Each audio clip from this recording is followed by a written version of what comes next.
এই বৃষ্টির মধ্যে এই পাখিটা আমাদের কলপাড়ে ছিল, তো আমি তুলে এনে ছাদের মধ্যে রেখে দিলাম।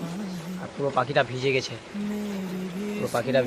তাই জন্য আমি ছাদের উপর রেখে দিলাম। এখানে বৃষ্টি পড়বে না, আর এই যখন মানে শুকিয়ে যাবে তখন হয়তো উড়িয়ে যেতে পারে, তাই জন্য আমি এখানে রেখে দিলাম। আর আমি একটু পরে আসে আবার দেখব যে পাখিটা উড়ে চলে গেছে না আছেই। কলপাড়ে ছিল, মা বলছিল ফেলে দিতে, কিন্তু আমি ফেললাম না, আমি এখানে এনে রেখে দিলাম। পাখিটা পুরোটা ভিজে গেছে, বেঁচে যাবে পাখিটা। বৃষ্টির মধ্যে হয়তো বাসা থেকে উড়ে পড়ে গেছে হয়তো।